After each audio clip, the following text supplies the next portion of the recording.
ఎర్రగొట్టే కారం రంగు రుచి ఆచి కారం పొడి. శివాజీకి సపోర్టుగా ఉన్నారు అని చెప్పి కుక్కతోక నడిపిస్తున్న ఒక జర్నలిస్టు, కుక్క నడిపిస్తుంది తోకని, అంతేగాని తోక కుక్కని నడిపించదు.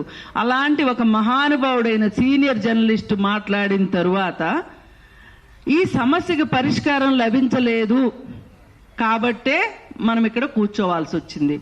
ఏం చేసుంటే బాగుండేది అని ఏ ఒక్కళ్ళు ఆలోచించట్లేదు. ఏంటి ఆ రోజు శివాజీ మాట్లాడిన దానికంటే ముందుగా ఆ ఫ్యాషన్ మాల్లో నిధి అగర్వాల్ పైన జరిగిన అప్పుడు, ఇప్పుడు మనము టెర్రరిస్టులు పట్టుకోవాలి అంటే జూమ్ చేసి ఏదైతే ఇన్పుట్ ఉంటుందో జూమ్ చేసి మనుషులను గుర్తిస్తారు కదా, మరి వాళ్ళు కూడా ఒక రకంగా టెర్రరిస్టులే.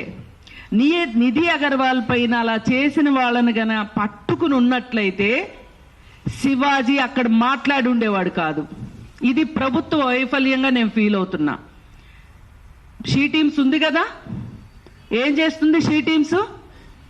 పోలీసు ఉన్నారు, ఏం చేస్తున్నారు? వాళ్ళకి అవసరం లేదా? పోనీ సుమోటోగా అయినా తీసుకోవచ్చు కదా, ఎందుకు చేయలేదు? మొదటి రోజు ఈ టాపిక్ మీద మాట్లాడినప్పుడు మీరు టెర్రరిస్టులు పట్టుకున్నట్లే మామూలు సమాజంలో తిరుగుతున్న టెర్రరిస్టులు ఉన్నారు, వీళ్ళని పట్టుకోండి అని మాట్లాడితే ప్రభుత్వానికి చీమ కొట్టలేదు. దాంతో ఇదేదో నేను ఒక సంఘ సంస్కర్తని అన్నట్లు శివాజీ మాట్లాడినప్పుడు అక్కడ కోతుల్లాగా కిచ్చ నవ్వారు. వాళ్ళు కూడా నిందితులే. అతను సామాన్లు అనగానే నవ్వేరు చూడండి, వాళ్ళని చేసి వాళ్ళని పట్టుకోవాలి. నీకెందుకు నవ్వొచ్చింది? మంగపతి అని ఎంకరేజ్ చేశారు కదా, వాళ్ళని కూడా పట్టుకోవాల్సిన అవసరం ఉంది. వాళ్ళని పట్టుకోకపోవడమే చాలా మంది కోతులకి మాటలు వచ్చినాయి. ఈరోజు ఇంతమంది ప్రెస్ లో మాట్లాడారు, గంటలు ఎన్ని రోజులండి వాళ్ళని అటాక్ చేయలేక, వాళ్ళకి సంస్కారం నేర్పించలేక జరిగింది ఇది. ఇక్కడ మగపిల్లలు అన్యాయం అవుతున్నారు.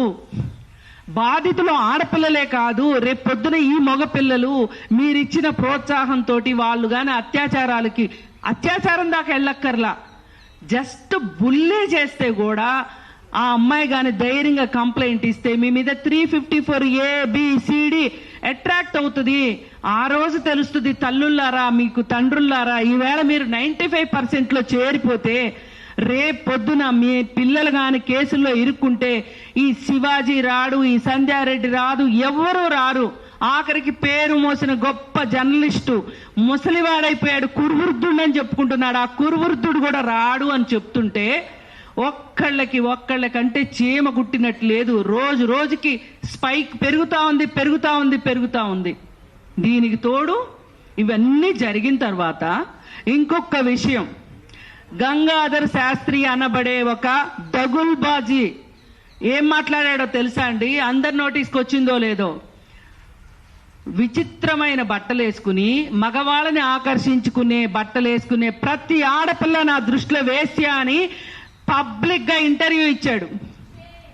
ఎంత షేమ్ అంటే నేను అంటాను, ఆ అమ్మాయి వేశ్యలకు కూడా హక్కులున్నాయి, వాళ్ళ తరఫున కూడా మేము పోరాడతాం, భయమేం లేదు. ఇక్కడ వేశ్యలు ఈ సమాజం తయారు చేయబడిన వాళ్ళు. ఆ వేశ్యల దగ్గరికి వెళ్ళే విటుల సంగతి ఏంటి? వాళ్ళు గొప్ప వాళ్ళ? 4 నామాలు పెట్టుకొని 2 బొట్లు పెట్టుకొని వేశ్యల దగ్గరికి వెళ్తే సరిపోతుందా? ఏం గంగాధర్ శాస్త్రి, ఇది ఖచ్చితంగా ఇట్లాంటి వాళ్ళ వల్లనే, ఈ చీడ పురుగుల వల్లనే ఈ సమస్య ఎక్కువ అవుతుంది. ఎర్రగొట్టే కారం రంగు రుచి ఆచి కారం పొడి.